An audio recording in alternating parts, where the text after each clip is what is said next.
Hello, and welcome everyone. Yes, our panelists here, and of course the fancy titles, but I just want to say a warm welcome from me as well, because we've been having the chats online and offline in the past few days, and we are talking here about our region, Central Eastern Europe, and I think the first strength that I have to mention are just people like yourselves, community leaders, people with knowledge, people that are actually making a change. So thank you for joining us for the panel. And as we heard yesterday, a very good example from your Minister President Söder, how to really talk about the place where you are from. Then we are, of course, trying to do the same here and really put some bold statements and then facts in front of you why CEE is the place to be, the next frontier of European innovation, and very bold statement that we want to make that CEE will determine the future of Europe. So, but just before we do that, just want to ask people here, are you from CEE? Yes, our fans, and then the rest interested. So happy to see that good balance there. So for the people that, well, I guess everybody knows this, CEE countries, but a few facts that I would like to pose here. One of the fastest growing regions of VC funding in Europe. We have grown actually 7.6 times since 2017. The combined enterprise value has grown a lot as well. 2022 data says that it's 190 billion at the moment. And then CEE startups that are ranked among the highest on efficiency. So most jobs created per €1 invested. And these are impressive numbers. We made a bold statement, so I would like to ask Patrick first here, who worded that statement actually, to give a bit of background. Why do we all think that it's true? Good morning to all of you, and thank you very much. Let's look at the opportunity. First of all, who of you knows how many people live in Central Eastern Europe? You want to take a guess? 150? 250, so the truth is in the middle. It's about 200 million people, which already tells you it's a big political opportunity and it's a big economic opportunity. And then you have massive investments into infrastructure. I mean, your country is leading the way in infrastructure, but also in digital, e-government, and many of these areas. The other countries are catching up very, very fast. They are leapfrogging. You see the investments in all areas. You see them in fiber, in 5G, in international airports, in fast trains, in all of these areas. Digital payment, the region is actually already quite advanced and maybe ahead to many other countries around the world. And this kind of momentum, that really triggers innovation. That is an opportunity for startups, for investments, for large companies to really also innovate in the region. And that is where we see that more and more development teams are placed in the regions, are built in the regions, and we see a very vibrant startup ecosystem. We also see a very vibrant art and culture ecosystem that is really exciting. And we see a lot of talent. We have very strong talent in the region. It has a tradition and legacy for very strong engineering in all areas, very strong in STEM education, very strong in female STEM education. And now we see many people coming back to the region because of the opportunity. Also, and this is my last point maybe, because there is a strong purpose. Engineers love purpose, right? They love to tackle difficult problems. They love to work on cybersecurity. And cybersecurity, honestly, this is the front line, right? They love to work on cloud. They love to work on digital payments and all kind of other hard problems on fake information and how to deal with propaganda. All these difficult questions are being tackled and innovated in CEE. I love that you say that, and I would like to, for Irina to maybe elaborate a little bit on that, because yes, now we're kind of focusing on the tech, and we have a lot of founders coming from the region, and we are exceeding the US kind of annually. That's on the volume of entrepreneurs coming. Yes. But daily we think about things like war, recession, other crises. Why do you think that is? So first of all, I would like to also refer to what Patrick was saying. By the way, so we see the brain drain that has been happening in the past years now being reversed, especially because of the opportunities being opened in the technology sector. And I'm also a good example of that. I spent like 11 years of my life in Vienna, working partially with someone who is in the audience, very happy to see him. But then at some point I realized, okay, I can have more impact if I move back to Bulgaria and create the Recursive.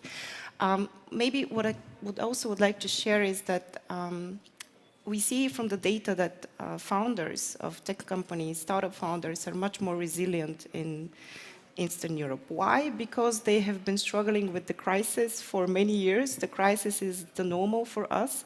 So now that we see the recession going down, I think founders in Central and Eastern Europe are much more equipped to deal with it, because for them that's the normal. And data shows also that per $1 million invested in startup companies, the efficiency is much higher than anywhere else in Europe, in terms of job creation, in terms of revenue generation, in terms of even unicorn creation. So from the 100, probably around 80 unicorns in Europe, 44 are in Eastern Europe, which is actually, I think, quite an achievement, although that's a vanity metric. They're amazing, great companies that have been bootstrapped, that may not have unicorn valuation, but have managed to deal with international markets from a small region in Europe, which is Eastern Europe. And what I would note maybe as well is that this whole impact has been created with just a fraction of the venture capital invested in Europe. Probably around 1/9 of the venture capital invested in Europe goes to Eastern Europe. So the opportunity to have great impact with every dollar or euro invested is much higher in Europe, first of all, and there is still opportunity to do that on a much larger scale. So like that's in short. I think a lot of us have used this quote a lot in the recent years, that don't let a good crisis go to waste. And like how you say that it's already like normality. But also another thing that we've been discussing, and the CE region definitely is known for, is the high-skilled workforce. Maybe Vlad, you are the right person to comment a little bit on the trends, how it used to be, how it is now. Yeah, for sure. So one of the important things is that the Central and Eastern European region has 1.3 million software engineers, which is a huge number. And for example, every week we see unicorns from the US inquiring, how can I set up an engineering office? How can I find some of the best engineers in the region and work with them? And this is already super important, because we are recognized as being a leader in that sense. And also, what we always tell them is, don't come here just because the labor is cheaper. Come here for the expertise. And already most of the companies know this. They come, especially what Patrick was saying, they come because the engineers want to solve hard problems. So speaking of like working on payments, Stripe opened an office in Bucharest recently, and it's probably their second engineering office in Europe outside of Dublin. Yeah, that's what I had to add on this topic. Yeah. Is there anything else? Because we were chatting about kind of the diversity of the workforce as well. Any ideas to share, Patrick, Irina? Maybe as a female entrepreneur, I feel quite solidaric with women in the sector. So I think what is also worth mentioning is that the ratio of, or the percentage of women in the tech sector in Eastern Europe is much higher. So Bulgaria is leading with more than 30%. Then follows Romania, and I think in the rest of the countries the percentage is around 20, which is still much higher than the rest of Europe. I think the rest of Europe, the average is around 16%. So I think this is also a great investment in women. And it's not only about the ICT roles. I think also Patrick mentioned about the leadership roles, and I'm going to leave that to you. No, definitely. It's you can see that in the STEM subjects, engineering, computer science, very, very strong. By the way, we have more than 100 open roles in Central Eastern Europe. So, but we also see that in senior positions, senior management roles, so of our country managers in Central Eastern Europe, we have many female country managers in Poland and Czechia, in Bulgaria, Romania, in Greece, and some more countries. And that is actually driving the development, that you find the talent. Mm. Well, because the conference time is so unforgiving, we have a little bit of time left, but obviously we want to talk about challenges a little bit as well. Maybe we can kind of point out a few, and then the discussions can follow after here in the venue, here at after parties and dinners. Patrick, maybe on your side, what's the main challenge you think that we should be focusing on when looking in the future? We need to put CEE on the radar of more global investors and companies, and we should not be so modest about the region. We need to tell the story, right? I find that many people from Central Eastern Europe are very modest, which is a positive thing, but not to be too modest and show the opportunity actually. And I think that is important. And I'm really impressed. I give you one more example. I spent some time in Kyiv lately, and I don't know whether you heard about the DIA app. This is one app, and actually on this one app in Ukraine, now they're leapfrogging the whole country. They're doing the ID, the driver's license, personalized education for all students. All the e-government, they take Estonia as benchmark, they want to go cashless. I mean, they're really bold in the digital transformation and what they're trying to achieve. And these kind of developments and stories, we need to share more. Mm-hmm. Irina, what do you think? Well, I'm much more at home in the startup ecosystem, and of course, I see a lot of challenges. Doing a startup is a huge challenge. It is basically betting against all odds available. But maybe something that is worth mentioning, the whole startup ecosystem, especially in my part of the world, so which is Southeast Europe, has been created in the past 15 to 10 years. And it's been kicked off by all the European programs, and this is how we created the first VC funds, and this is how we created also the whole ecosystem around it. I think now at this point what we see is that there is definitely an increase in the local funding, but it happens on the early stage. Soon we will have also the first more Series A funds in our part of the world, but anything that goes beyond that is to be found in the US, in the capital markets in Europe, which means that most of these founders, first they need to think about go-to-market globally from day one, and they do. But they also need to think about their funding pretty soon, very early on, internationally. And I think that's been a challenge to create these effective bridges between, let's say, Bucharest and Silicon Valley, Sofia and Silicon Valley, London, Berlin. And even when we do, I still have the feeling that Eastern European founders are being welcomed with a certain prejudice. Maybe because they have a different culture, they're sometimes a bit too modest, way too focused on technology. They're not great at pitching. We try to help them in the Recursive exactly with that, how to tell their story. But I think they need to be trusted that the technology behind it is good.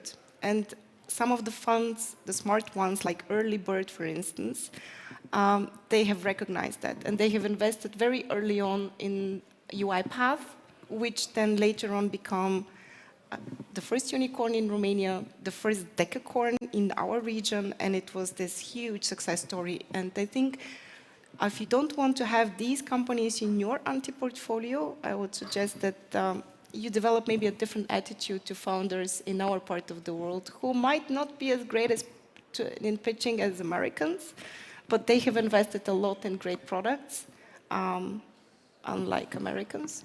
And yeah, that's what I wanted to mention. Vlad, what do you think? Exactly what Irina mentioned about creating bridges, and it's something we've been focusing on at Techsylvania for the past 11 years. I think it's super important to get the right people in our ecosystems, and this is exactly why we've been trying to get, and we've been succeeding in getting like some of the most inspirational founders of multi-billion-dollar companies to our part of the world, partners from top-tier global funds, US-based, Asia-based, but also Western Europe. And what we see is that once these folks come in the ecosystem, first of all, they realize that the talent is there, the opportunities are there. They want to engage with the ecosystem further by mentoring up-and-coming startups, by investing, but also potentially opening offices. But in the same time, they also inspire the up-and-coming entrepreneurs to think more global. They also share key valuable insights. For example, last year at Techsylvania, we had the founder of a multi-billion-dollar company who did like special sessions with the up-and-coming founders in the region on how to properly pitch in the US, how to what to know when you talk to an investor, or like things that are maybe not that well known when talking to our local investors, but some more established investors have a better sense. I think for us, it feels that for Western Europe, we are still kind of like this far away, region. But we just welcome you to come and have a look. It's just 1.5 hours flight tops, Right? actually, from Yeah. this part of the world. It's not that far away. Yeah, and I wanted to just kind of make that differentiation as well, that me being from Estonia, you already knew each other before. I'm from like somewhere far away.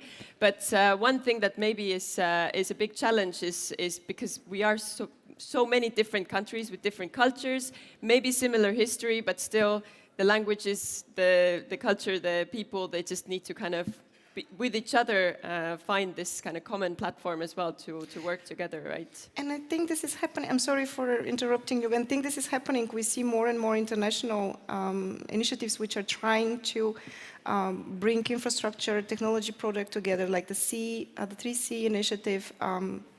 In December, I was in Vienna at the Danube Tech Valley initiative by Globsec. So this is happening, and I think we have much more in common. That's why also the Recursive, when we launched it regionally from day one. We didn't start in Bulgaria and then Romania. We saw that the countries have so many similarities. They just need to know of each other, and then we can start building the solutions together. And I think that applies pretty much the same about this bridge between the East and the West.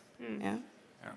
So +1. I think the countries have an amazing diversity, which is great and we should keep. But at the same time, they're working now together on these initiatives, 3C initiative, D9+, and others. And come back to the initial point, right? These countries have a majority in the European Council and they will shape the future of the EU. And my last ask to all of you is rethink your planning for this year and make sure you come and engage in Central Eastern Europe. You have amazing conferences like Techsylvania in Romania or Latitude in Estonia. I had the pleasure to be to both last year. It's amazing. I like that little plug here as well. Yes, exactly. And we have some time left still, but I wanted to still maybe make that difference between Estonia and ask about your opinion. Because in Estonia, we love our government, right? We call it the most agile government. We work together, public-private partnerships. We have the e-residency program. So we really boast about that. Do you think that is for the whole CE region, the public-private relationship, is that a challenge? Every challenge is an opportunity, but maybe some last comments on that. I'm just going to say that it's a complicated relationship. For the past couple of years, many tech founders, I can speak of Bulgaria, and you know that it's been super challenging when it comes to government. We didn't have one for 20 years. People and tech founders were very proud that they have their success despite the government. And I'm just going to underline despite. I think now for the first time, we are considering collaborating with the government. We're considering also finding certain solutions to problems that we had before, like new legal form and how do you call it? legal entities or a form for a legal entity that would allow, for instance, the distribution of stock options in a startup company, which has been super important. Startup visas, how are we going to welcome also people who are coming from third-party countries, non-EU countries? There's been a lot done, and it's been done only within the last year. And I think now we're encouraged to work with the government.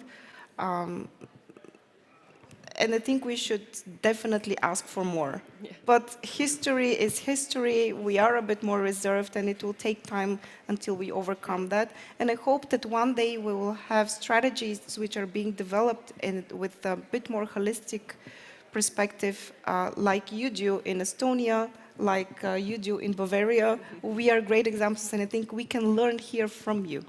I love that. Irina has really, we are out of time, unfortunately. Yes, Irina has taken the last thought that we need to work together. And our bold promise that the CEE region is going to determine the state of Europe as well.